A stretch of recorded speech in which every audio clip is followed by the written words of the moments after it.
Welcome back. Now for your 5-day weather forecast, we go outside to Clover Sterling. And now here's your 5-day weather forecast. Today will be cloudy with a few showers for most of the day with a high of 11 degrees. Tonight, increased cloudiness. Expect a low of 3 with a risk of frost.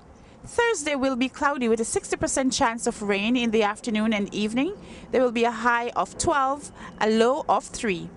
Expect a mix of sun and cloud on Friday with a high of 9 and a low of 4.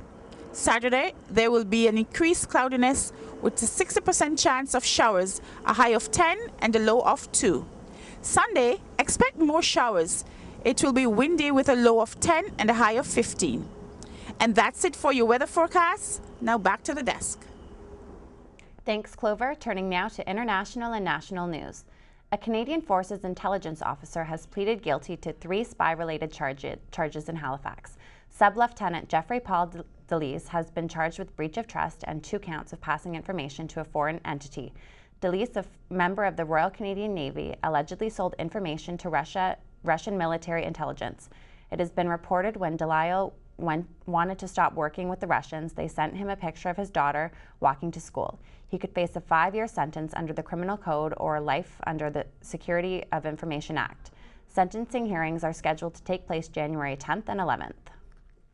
The federal government says there will be more money back in the pockets of veterans on disability pensions. The change affects about 2,500 families. Veterans Affairs had been clawing back 2 income support benefits from those on disability, but Veteran Affairs Minister Stephen Blaney announced today the government will stop the practice. The move will cost over $177 million. Blaney says veterans should see the changes retroactive to October 1st. Canadian veterans have been speaking out about the reduction of their benefits since the new Veterans Charter was created in 2006. A small earthquake shook residents in Montreal this morning. Natural Resources Canada says it was a 4.5 magnitude quake centered east of the city. Over 1,000 911 calls were made within 20 minutes of the quake in Laval, just north of Montreal. The tremor lasted 10 seconds and no serious damage has been reported. A 14-year-old Pakistani girl is recovering after being shot in the neck by the Taliban. Doctors removed the bullet early this morning and say she is no longer in critical condition. Taliban members stopped her bus carrying 2 other girls on their way home from school Tuesday and opened fire. The 14-year-old had posted a negative blog about them. All 3 girls were struck with bullets, but none of their injuries were reported as life-threatening. The Taliban has claimed responsibility for the attack and released a statement saying if she survives, they will kill her. An appeals court in Moscow has released one of the jailed members of the female punk band Pussy Riot. Katerina Samstrovich was one of the 3 women convicted of hooliganism this August.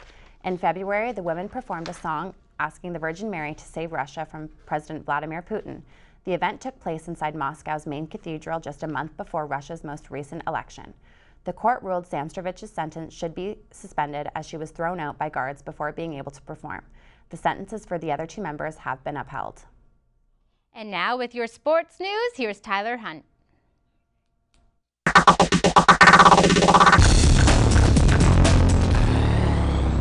In MLB playoff action, the Giants took on the Reds in Game 3 of the NLDS last night, while the A's tried to stave off elimination against the Tigers in the AL. The Giants hosted the Reds trailing 2-0 in the series and struggled early against Reds pitcher Homer Bailey, who took a no-hitter into the 6th inning before giving up a hit to Marco Scutaro. The Giants took the game into extras before an error from Scott Rowland allowed the winning run across in the top of the 10th. Meanwhile, in the AL, the A's hosted their first home playoff game since 2006, taking on the Tigers, who led the series 2-0. Slugger Prince Fielder nearly put the Tigers ahead in the top of the 2nd on this.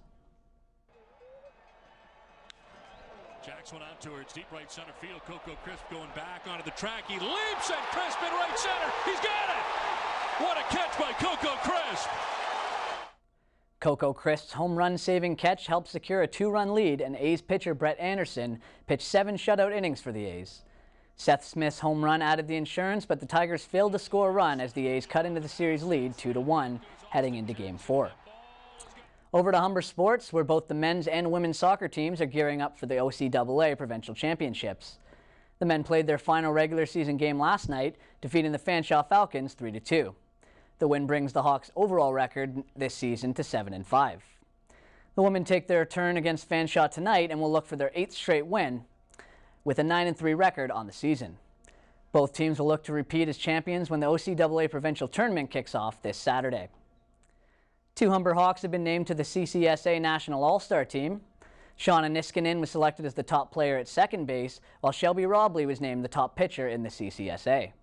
The Humber Hawks made their first trip to the CCSA National Championships in Regina this past weekend, where they finished a surprising 4th. The women were back in action earlier today, defeating the Mohawk Mountaineers 14-5. The two sides in the NHL lockout have quietly resumed talks, even as they seem to be farther apart than ever. NHL Commissioner Gary Bettman and Deputy Commissioner Bill Daly met with NHLPA executives Donald and Stephen Fear in Toronto today. Could the lockout finally be coming to an end? Not so fast. Fear raised the possibility with reporters on Tuesday that the NHLPA would put the salary cap back on the table should the lockout continue. Such a move would put the league and its players even further apart and throws cold water on the prospects for a resolution to this lockout anytime soon. That's it for sports. Now back to you in the studio. Thanks, Tyler. After the break, we'll get the latest in entertainment from Catherine Ward. Canada's hottest bachelor breaks the rules in search of love. Bristol Palin goes rogue on Dancing with the Stars. And TV's favorite community college gets an extended summer vacation. We've got all your entertainment news coming up.